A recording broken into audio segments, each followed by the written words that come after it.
हर शख्स के हिस्से में, हर शख्स के हिस्से में मेरे नबी पाक ने इज्जत लिखी।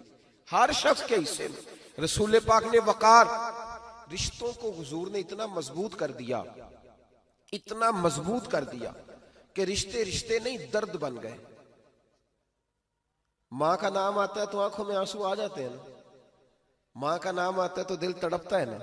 यार ये इनकलाब है जो मिलाद वाले रसूल ने बर्पा किया।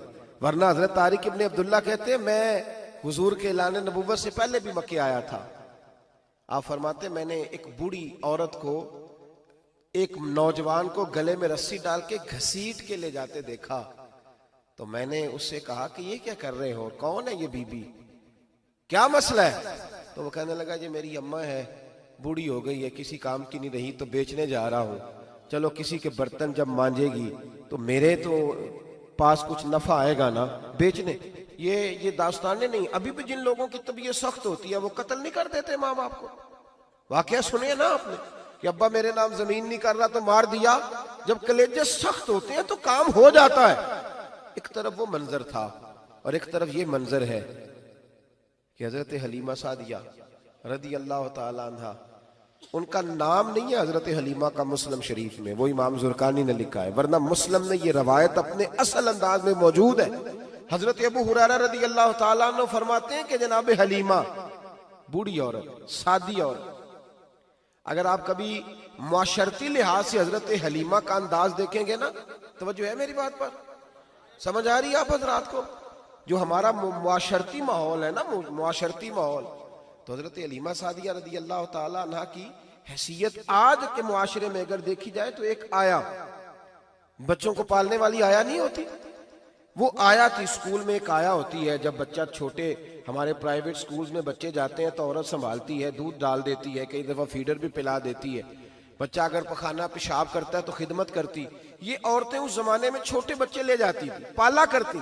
तू बताना दाई की, आया की, मैं मिसाल दे रहा हूं, और नर्स की क्या हैसियत है माशरे में।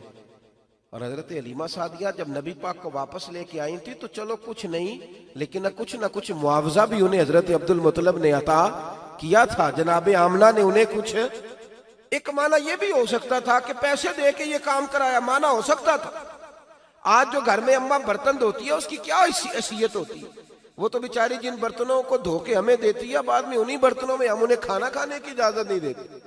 लेकिन मेरे रसूल पाक ने रिश्तों को इज्जत दे दी, इस तरह की इज्जत दी, इस तरह की इज्जत दी कि जनाब हलीमा मस्जिद नबी का दरवाजा गुजरी ही थी कि हजरत अबू हुरैरा फरमाते हैं नबी पाक मिंबर पर उठ के खड़े हो गए। रसूल पाक खड़े हुए, नबी पाक। मैं कभी कभी ये रवायत देखता हूं तो मेरा दिल करता है मैं अपने आप से पूछूं, मेरा दिल करता है मैं अपने यारों दोस्तों खुतबा से, वाइजीन से, पीरों से, मशाइख से पूछूं कि तू भी बता, जब तू शागिर्दों को पढ़ा रहा होता है और तेरे अब्बा जी आते हैं तो तू कभी उठ के खड़ा हुआ है? अपने जैसे लोगों से, अच्छे उलमा की बात नहीं करता, कभी सवाल करो। ये बड़ा मुश्किल काम होता है, बड़ा मुश्किल कि आलिम दीन तकरीर कर रहा, वालिद आ जाए, बंदा उठ के खड़ा हो। लेकिन रसूल पाक ने इज्जतें दी, वकार दिया। जनाब हलीमा दाखिल हुई तो हुजूर मिंबर पे खड़े हुए और इतनी तेजी से हुजूर आगे बढ़े, अपनी चादर को उतारा और फिर मेरे रसूल ने जमीन पे बिछाया और फिर हजरत हलीमा सादिया बैठ गई। और जनाब अबू हुरैरा फरमाते जितनी देर नबी पाक उनके सामने बैठे रहे, अत्तहियात की हालत में बैठे रहे। हुजूर ने रिश्तों को वो वकार दिया, वो हुस्न दिया कि रिश्ते दर्द बन गए हैं। अब माँ का नाम दिल में बाद में आता है, जुबान में बाद में आता है, आंसू पहले आते हैं। अब माँ का रिश्ता एक वकार है, एक हुस्न। अल-हावी लिल फतावा में इमाम जलालुद्दीन सयूती रहमतुल्लाह लिखा है, फतेह मक्का के बाद ना कमाल हो गया, वराईत अन्नास यदखुलून फी दीनिल्लाहि अफवाजा, फौजों की फौजें दीन में आ गई। एक जमाना तन्हाइयों का होता है, एक उरूज का होता है। उरूज के जमाने में बड़े ताल्लुक, बड़े रश, बड़ी बातें। अब हाल ये था फतेह मक्का के बाद के पहले तो एक आध आदमी कलमा पढ़ता था, फौजों की फौजें आती।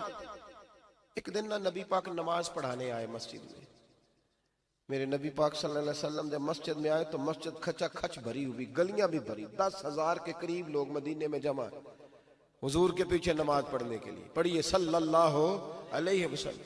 नबी पाक सल्लल्लाहु अलैहि वसल्लम तशरीफ लाए ना, जैसे ही मस्जिद में दाखिल हुए तो 10,000 का मजमा उठ के खड़ा हो गया।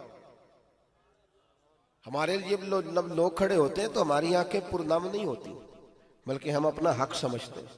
हम कहते हैं इनका बनता है खड़े होना। हालांकि भाई दुनिया सब के लिए खड़ी नहीं होती। जब कोई खड़ा हो ना तो नजर झुक जानी चाहिए और तेरे दिल में ख्याल आना चाहिए कि या अल्लाह मुझ पे रहम ही रखना, ऐ अल्लाह मेरी पर्दा पोशी करना, या अल्लाह ये तेरी दी हुई इज्जत है, मेहरबानी कर, खुफिया तदबीर से महफूज फरमा। कि हमें एहसास नहीं होता इल्ला माशाअल्लाह। अल्लाह के महबूब दाखिल हुए तो 10,000 का मजमा खड़ा हो गया। 10,000 आदमी खड़ा हो तो एक कैफ बनता है। तो मेरे जैसा आदमी तो वेस्टकोट सीधी करने लग जाता है ना कि बड़ी शान है जनाब, कॉलर ठीक कर लो, दस्तार सीधी कर लो, क्या बात। इतने लोग भी कभी किसी के गाड़े के पीछे भागे, लेकिन नबी पाक का अंदाज क्या था? रसूल पाक की आंखों में आंसू आ गए। 10,000 आदमी खड़ा हुआ, हुजूर रो पड़े और इतना रोए कि जनाब अबू हुरैरा रदी अल्लाह ताला अन्हु फरमाते हैं कि मैंने नबी पाक के सीने से आवाज निकलती देखी। जब आदमी ज्यादा रोता है तो सीने से आवाज आती। हुजूर रोए कि सीने से आवाज आई। आप फरमाते हैं फिर हुजूर ने आंसू पूछे, फिर नमाज मुकम्मल हुई। जब लोग चले गए तो हज़रत अबू बकर सिद्दीक उठ के करीब गए, कहा या रसूल अल्लाह सल्लल्लाहु अलैहि वसल्लम, आज कोई वजह नहीं थी रोने की, आप आए हैं और रोना शुरू कर दिया। तो मेरे महबूब फरमाने लगे, आज जब मैंने अपनी वो शानें देखी, वो मकाम देखा, तो मुझे अपनी अम्मा की याद आ गई, माँ की याद। रिश्तों को वो इज्जत दी, वो वकार दिया, वो हुस्न दिया। कहाँ नमाज के लिए लोगों का खड़ा होना और कहाँ अम्मा की बात छेड़ देना। मेरे हबीब फरमाने लगे, मुझे अपनी अम्मा आमिना की बात याद आई। मेरी माँ ने तो वो दौर देखा था जब वजूद पे कपड़े भी पूरे नहीं थे, दिल करता था आज अम्मा मौजूद होती, मैं नमाज पढ़ाने आता, अल्लाहु अकबर कह के नियत बांधता, सुभानक अल्लाह के बाद सूरह फातिहा पढ़ता और सूरह फातिहा मुकम्मल पढ़ लेता कि मेरी अम्मा अम्ना को कोई काम याद आता। वो पर्दा सिरका के कहती, बेटा मोहम्मद मेरी बात तो सुनना। तो महबूब फरमाते, अल्लाह की इज्जत की कसम मैं नमाज छोड़ देता, पहले माँ की बात सुन के आता, मैं छोड़ देता नमाज। वकार दे दिया, वकार, वो हुस्न बख्शा, वो तवानाई बख्शी। कहते पहले तो हुजूर रो रहे थे ना, जब हुजूर ने वजाहत की तो फिर सारे रोने लग गए, फिर सब रोने लग गए, फिर अपना अपना दर्द, अपना अपना ज़ौक, अपना अपना शौक। क्यों नहीं तू माँ को इज्जत देता? क्यों नहीं तू चंद घड़ियां बाप को टाइम देता?